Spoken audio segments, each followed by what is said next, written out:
el podcast del mercado clandestino en Colombia. Paisajes de la violencia. Sin agua no es un uso privado.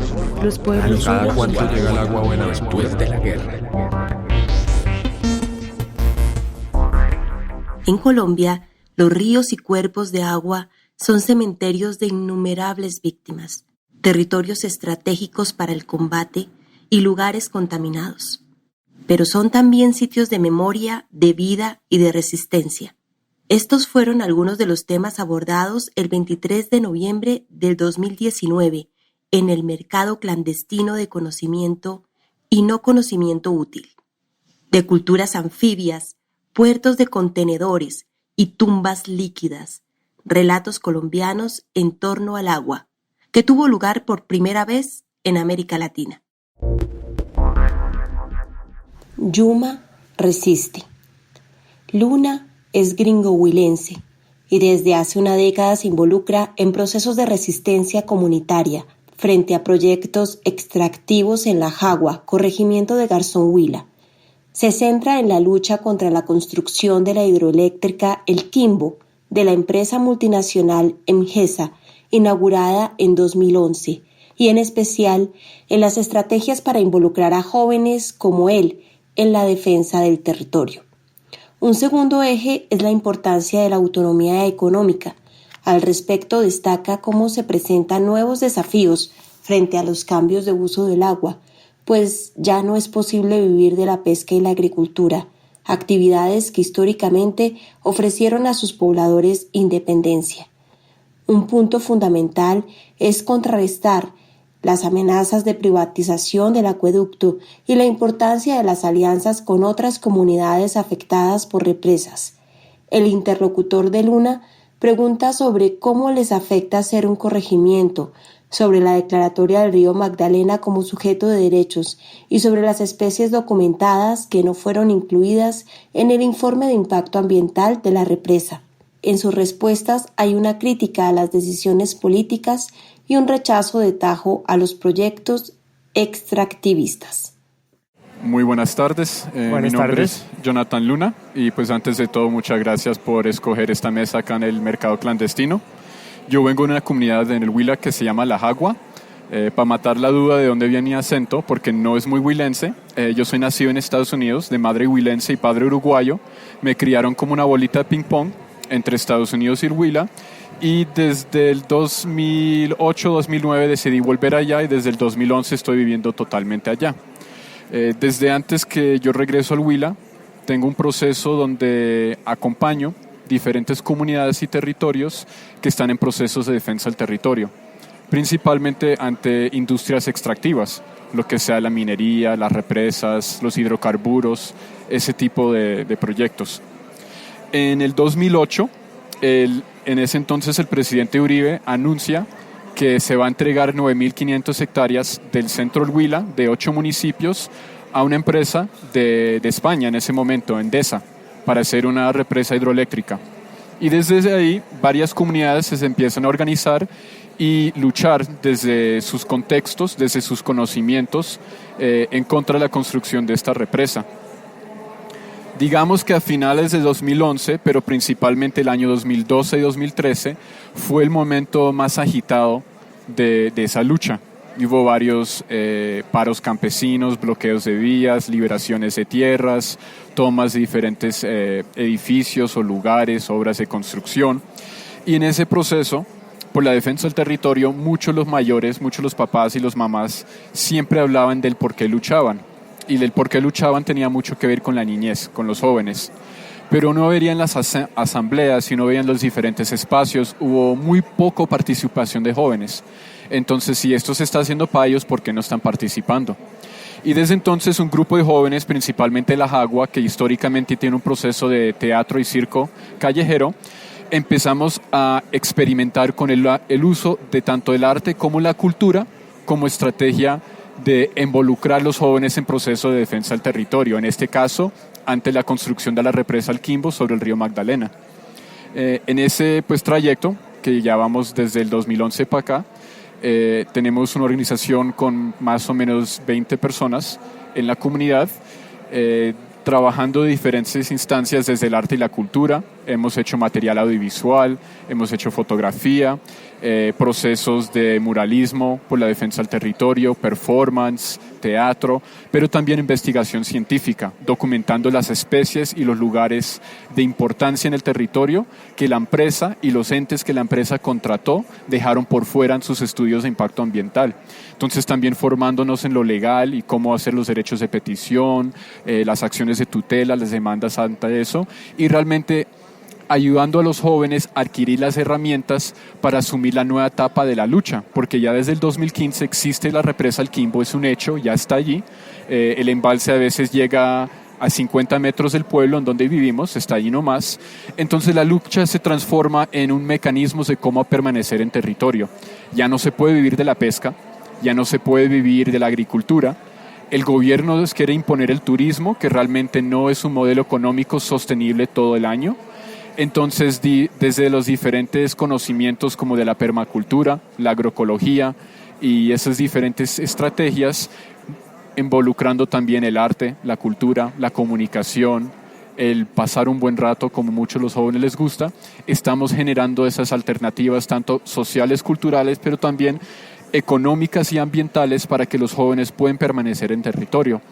En este momento, desde mayo de este año, implementamos un proyecto donde todos los residuos orgánicos del pueblo se están compostando. Aproximadamente 2 toneladas semanalmente no va al basurero de Neiva y lo estamos usando para generar un abono orgánico y con eso estamos reforestando el bosque seco tropical de la región y también intentando establecer unos cultivos frutales para volver a tener el ecosistema nativo, sus funciones ecológicas que existían antes como la polinización, la dispersión de semillas, los microorganismos que existían en el suelo, pero también generar alternativas económicas desde la agricultura.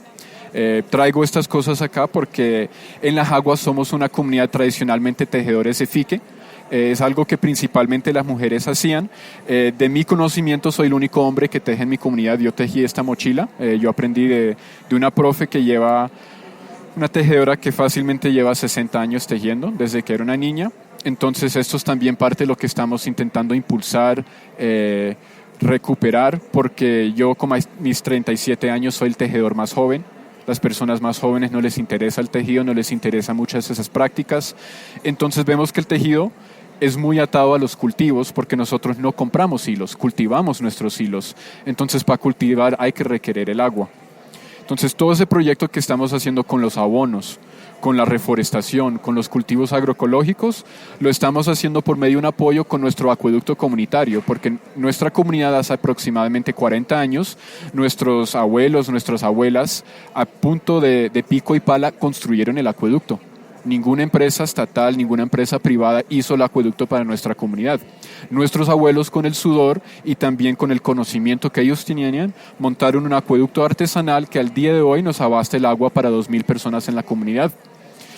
Han habido amenazas en el pasado de la privatización de Aguas del Huila, que pertenece a una empresa multinacional que es Aguas de Barcelona, pero seguimos en ese proceso defendiendo el acueducto y también generando otros proyectos que dan una sostenibilidad ambiental y económica a la comunidad, pero también nos dan mayor autonomía de la comunidad, poder abastecer sus necesidades sin depender de externos, sea del municipio, porque somos un corregimiento que dependemos de Garzón, ni de la gobernación ni del país nacional, el gobierno nacional, digo. Acá encima del tejido de fique tengo pues lo que es mi proyecto productivo con mi pareja y producimos jabones.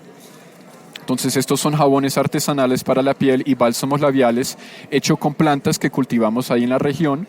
Algunas que tienen agua ahí de nuestro acueducto comunitario y hay otras que tienen sábila, que el agua se puede reemplazar por sábila para que sea más humectante que pues las sábilas de nuestros cultivos ahí en la comunidad.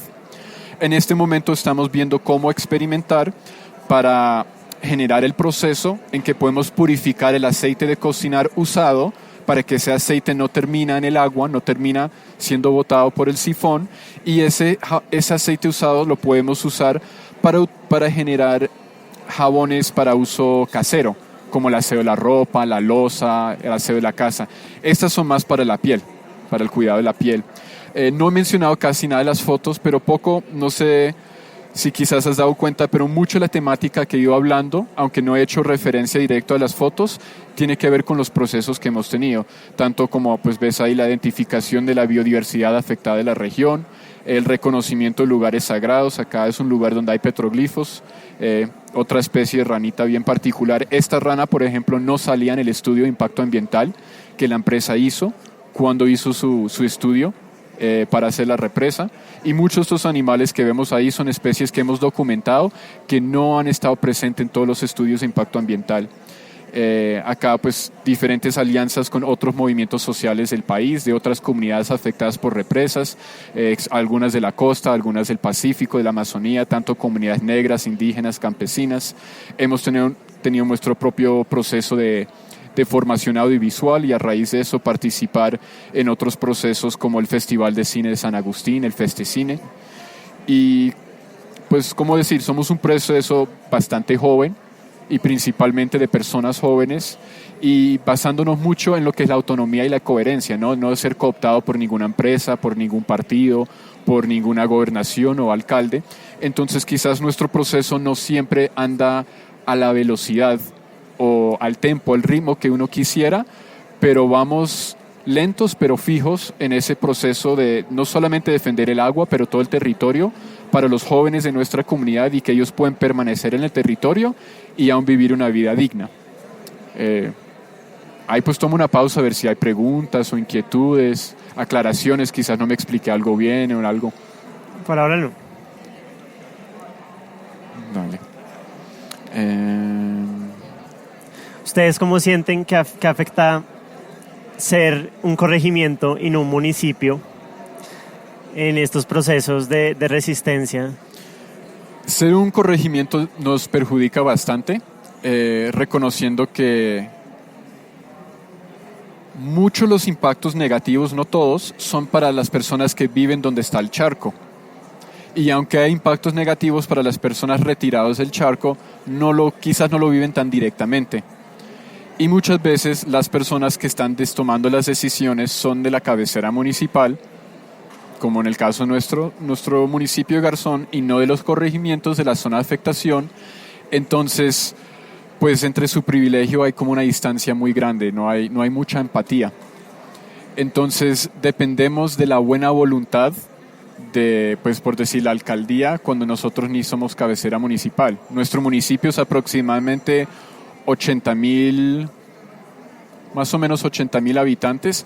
Nuestro corregimiento es 2,000. De esos 2,000, 400 son menores de edad. Entonces tampoco es que somos atractivos hasta para ofrecer votos dentro de esa dinámica de politiquería. Entonces no nos paran muchas bolas. Y también reconocer que nuestro primer impacto negativo como comunidad fue con la primera represa, que fue Betania, construida en 1987. Porque por muy lejos que está Betania tranca el río. Y al trancar el río no permite la subienda. Y la subienda es ese hábito natural, normal de los peces y de todos los seres vivos, por lo menos los que tienen aletas, alas y pies, de andar, de mover libremente. Y en el caso de muchos peces de agua dulce, su biología de poder reproducir depende del poder hacer subienda. Si un bocachico, si un pataló, si una dorada, una sardinata no puede hacer subienda, no reproduce, como el salmón en las aguas templadas. Entonces, hay especies como el pataló que son endémicos de Colombia, solamente viven en las cuencas del Magdalena, el Cauca y el río Ranchería. Y todos esos ríos están intervenidos por represas. Entonces, si ese pez se acaba, el pataló, también conocido como el jetudo o el jetón, ese pez se acaba totalmente por culpa de nuestro país, porque solamente existe acá. Y realmente se acaba por el tema de las represas. Sí ha habido sobrepesca, sí en algún momento en los 70s mucho pescador pescaba con dinamita, que es algo horriblemente destructivo. Sí hay impactos negativos, tanto como los laboratorios de coca, como en la minería de oro, sea legal o ilegal, todo el impacto es igualmente negativo. Pero el único que realmente obstruye totalmente la reproducción de los peces nativos, y en este caso un pez endémico, es el pataló, son las represas. E incluso vemos que en países como Estados Unidos y Canadá, Por estas mismas razones, desde hace muchas décadas, las represas son obligadas a tener un canal alterno para que el salmón pueda brincar de piscina en piscina y por lo menos, quizás no el 100% de lo que hacían antes, pero un 70% logra hacer su subienda. Acá en Colombia, ni una represa tiene un canal alterno. Ninguna represa que tiene peces nativos o endémicos que necesitan hacer subienda tiene el canal alterno para asegurar que esas especies van a sobrevivir a largo plazo. Entonces, eso ha sido uno de los grandes impactos para nosotros.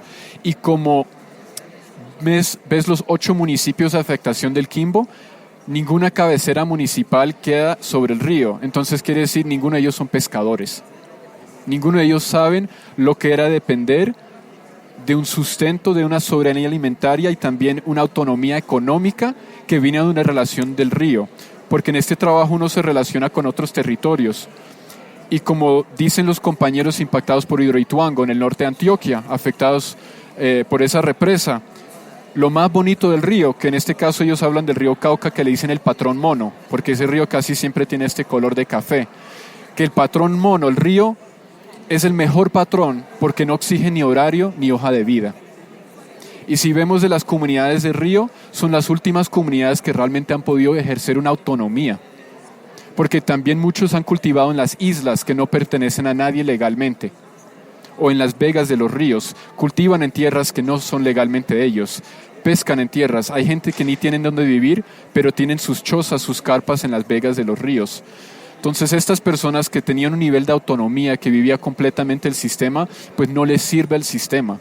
Por eso esas personas nunca son tomadas en cuenta y los alcaldes creen que les están haciendo un favor ofrecerle unas lagunas de piscicultura donde tienen que comprar concentrado y tienen que incorporarse en ese sistema del modelo económico y que eso es un gran favor para una persona que nunca ha tenido un patrón real y nunca ha tenido que tener un horario o un maltrato de una persona para poder sobrevivir. Entonces, para las personas que no estamos en las cabeceras municipales, pero estamos muy afectados por los caprichos de esas personas que están ahí y que vivimos en los territorios, en las vegas de los ríos, los pueblos del río, sí somos muy perjudicados de eso. Y en el caso de las aguas particularmente,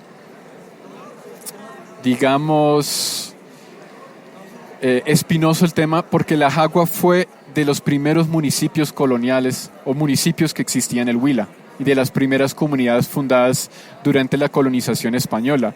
Con el tiempo otros municipios surgieron, crecieron y aproximadamente en 1936 suprimen La Jagua como municipio, nos volvemos dependiente de Garzón y desde entonces es una decaída muy muy lenta. Ok.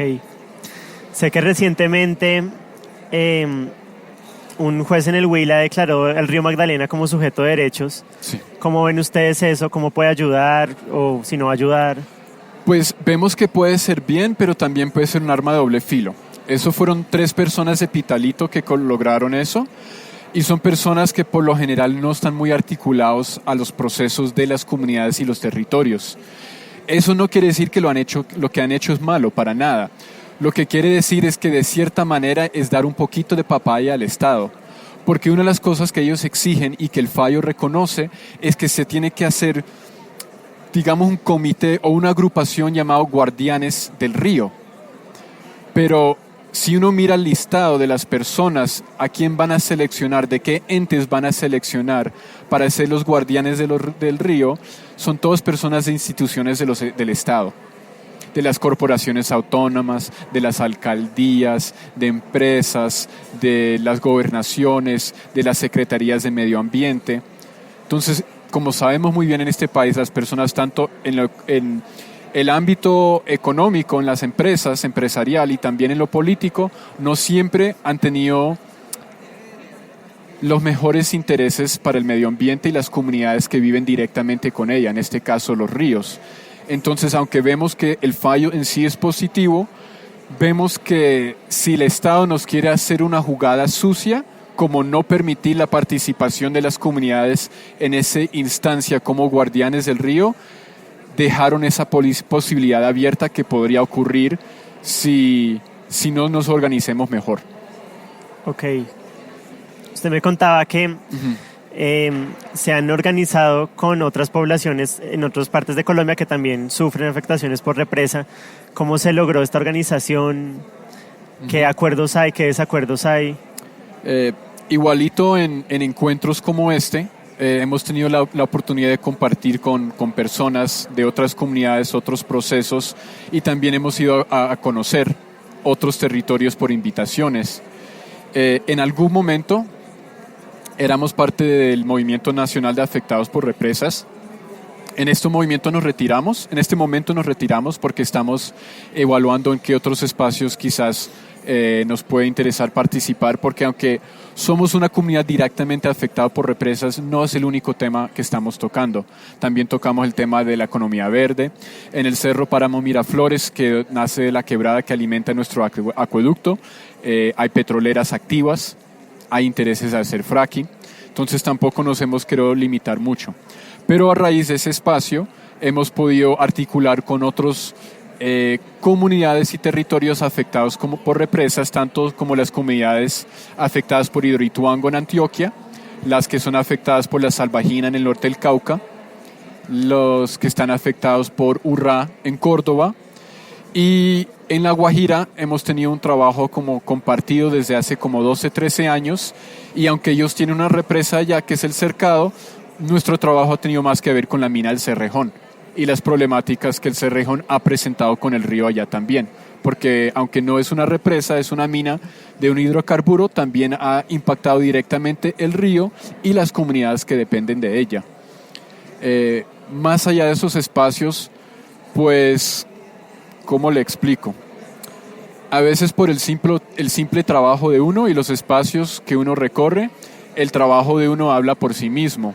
A raíz de nuestro proceso audiovisual y nuestro proceso comunicativo, en el año 2015, en el país de Bolivia, ocurrió la tercera cumbre continental de comunicación indígena. Las Aguas somos una comunidad campesina de origen indígena, pero al día de hoy somos homogenizados, asimilados. Esa identidad indígena queda muy, muy reducida. Sin embargo, la delegación que iba del Cauca, el Consejo Regional Indígena del Cauca, nos invitó a participar y un delegado de nuestro grupo fue hasta Bolivia por tierra con el CRIC para participar en ese espacio de la cumbre. Y también ha pasado en otros espacios, principalmente nacionales, pero uno que otro internacionales también, donde hemos podido articularnos con otras comunidades que están en contextos o luchas muy parecidas, porque nos damos cuenta al fin del día que es realmente la misma lucha. Es decir, si una represa cae en Colombia o en Canadá o en Brasil, o estamos luchando contra el fracking en Colombia o Australia, es una lucha misma, porque esas afectaciones no reconocen fronteras nacionales ni jurisdicciones políticas. Entonces realmente esa solidaridad y ese apoyo mutuo y esa rebeldía digna es también parte de lo que quisiéramos ver globalizado, y no tanto la extracción y la miseria y las políticas neoliberales, pero la esperanza y la dignidad rebelde. Ok, en ese momento de 2013 que usted me contaba que estuvo muy fuerte el movimiento de resistencia y que sé que allá hubo mucha protesta social, ¿de qué forma ayudó la protesta social a fortalecer al movimiento? La primera respuesta es como reconocer el contexto de este país y los diferentes territorios. Garzón Huila es capital diocesana del Huila. La tendencia católica del Huila es goda. Allá no existe teología de liberación, esto no es el Magdalena Medio, no es Arauca, no es Urabá, no es el norte del Cauca. Es el centro del Huila y es bastante conservador. Y antes de esta lucha, el mayor nivel de organización social que las personas tenían era San Pedro, Semana Santa y Navidad. Y hasta ahí llegaba su capacidad de organización social. Por más que perdimos, hicieron la represa, el acto de una población que ha sido sometida históricamente, una y otra vez, porque también La Jagua fue fundado por curas que raptaban indígenas de otros territorios, los llevaban allá para trabajar como peones o esclavos para ellos, y eso terminó a mediados del siglo pasado con el conflicto del caucho. Entonces personas que llevan siglos de ser oprimidos, de ser pisoteados, de nunca haberse organizado, de nunca haberse luchado, mucho menos de manera colectiva, de entrar en ese ejercicio, de aprender lo que es una asamblea, de aprender cómo expresarse, pero también cómo activamente escuchar al otro, a la otra, de cómo construir conjuntamente. Por más que la represa se hizo, esas experiencias, que es una especie de escuela de la vida, una especie de formación de hechos reales del caminar, eso no te quita a nadie. Eso te lo llevas en el corazón de por vida, y en momentos como el que el país está viviendo en este momento, esas capacidades que desarrollaste en esas luchas se vuelven supremamente útil. Tenemos una compañera, imagínate, en el 2013 hicimos una liberación de tierra que duró 7 meses.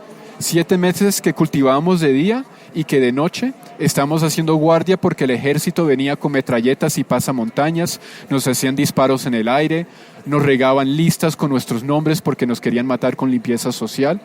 Entonces nosotros teníamos que tener un nivel de unidad y cohesión perfecto. Nosotros no podíamos dar papaya. Y aunque de cierta manera es la primera vez que en esa parte del Huila se vivió eso, no es la primera ni la última vez que se vive en Colombia. Y desafortunadamente es el contexto real que tenemos en este país, y como personas que amamos nuestros territorios y que estamos dispuestos a alzarnos a defender el agua, la vida, los territorios, son capacidades que necesitamos saber. La cultura de seguridad, de cómo tomar una decisión en consenso, de cómo respetar el consenso. Incluso otras cosas, estás haciendo un paro y hay miles de personas. Nosotros tenemos compañeras que miran una vaca en pie, una novilla completamente viva, y te dicen, no, es que esa solo me alimenta 1.700 personas, no los 2.000 que yo necesito.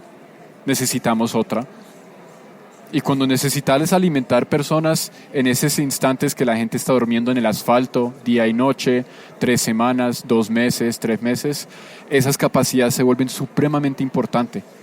Y tú no los dejas en la lucha, los cargas de por vida. Los compañeros jóvenes ya desde sus procesos han aportado mucho, y cada vez más se les abren otras puertas, tanto en lo social pero también en lo económico, donde ellos pueden participar, donde pueden dinamizar talleres, donde pueden ser casi profes, pedagogos. Y te cuento, algunos de estos muchachos tienen 8º, 9º, hay uno que tuvo sexto sexto, tenía hasta sexto, y por medio del proceso nuestro se motivó y ahorita está terminando 10º. Ahorita me dijeron que hay 5 minutos, entonces si hay otra pregunta, aproveche que sería la última. Usted me contaba que hay una cantidad de especies importantes que no las está viendo el estudio de impacto ambiental. Uh-huh. ¿Qué cree que pasa ahí? ¿Cómo se podría mejorar eso? ¿O todo va a cambiar, no sé, totalmente la manera de considerar estos temas? De un lado no les conviene a la empresa, porque si ven que hay más animales o plantas ahí que son amenazados, que son endémicos, que tienen alguna clasificación que requiere una atención especial, es más plata para ellos. Porque ellos tienen que desarrollar el proyecto para salvaguardar esa especie ante el impacto negativo que su proyecto está haciendo. Entonces, tú ves la declaración del impacto ambiental y ellos dicen que no hay presencia de felinos en la zona de afectación. La primera tala que ellos hicieron fue en el 2014 en el sector de Río Loro, y el día siguiente un ocelote quedó atropellado en la vía nacional porque huía de la tala que ellos hacían. Y decían que no hay ningún felino en la zona de afectación. Dicen que no hay mapaches en la zona de afectación. Hay una cantidad de nutrias, como no sé si viste la foto ahí. La nutria, por su hábito, por su vida, es más esquiva y se puede escapar más fácil. Pero los ocelotes, los yagurundís, los venados, los armadillos, los osos hormigueros, las borugas, ellos sí son un poco más vulnerables, y se sabe que varios se ahogaron.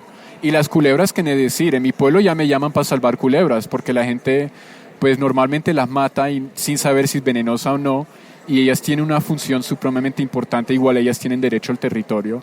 Y a otra compañera del grupo y a mi persona nos llaman cada rato a pasar culebras de casa. Entonces, realmente nosotros somos del análisis y la conclusión que estos proyectos no son para nuestro consumo para población, son para generar la energía para otros proyectos de mega extracción. Por ejemplo, el Quimbo era necesario para la colosa, por Anglo Gold Ashanti allá en el Tolima. Entonces nosotros tenemos una deuda moral con ellos, porque si no hubiesen hecho el Quimbo no tienen la capacidad energética en la red nacional para hacer esa mina de oro. Entonces realmente tenemos que frenar las represas, todas, hasta las microcentrales, porque son la primera, como el pie en la puerta para que ya otros proyectos y otras militarizaciones puedan llegar al territorio y ahí sí efectivamente acaban y sacan las comunidades desplazadas. La represa, que parece muy inofensiva, es el primer ficha que ellos insertan en el territorio, porque una represa siempre va a ser un pasivo, un peligro pasivo. ¿Por qué? Porque ese muro con agua, si algún daño le pasa, algún grupo armado le quiere hacer algún desastre, toda la gente de ahí va para abajo va a estar perjudicado. Entonces eso requiere una militarización constante de la zona de la presa para evitar que haya ningún desastre. Y ya con esa militarización pues puede llegar la minería, las petroleras, el fracking, los monocultivos y se apoderan del territorio. Entonces, más allá de que las empresas hagan mejor estudio del impacto ambiental de las especies en la zona de afectación, estos proyectos se tienen que acabar. Y si miramos a países como Estados Unidos y Canadá, que están activamente desmantelando represas, que hasta les sale más económico desmantelar una represa obsoleta que invertir el dinero para mantenerla parada con todo lo que requieren inversión cuando no está ya generando nada de energía. El mercado clandestino, celebrado en 2019, fue un proyecto artístico de la Academia Móvil de Berlín para la Comisión para el Esclarecimiento de la Verdad en Colombia, organizado por Mapa Teatro en cooperación con el Goethe Institut y la Universidad Central, apoyado por el Instituto Colombo-Alemán para la Paz, CAPAZ, y el Banco de la República, financiado por el Ministerio Federal de Relaciones Exteriores de la República Federal de Alemania y el Goethe Institut.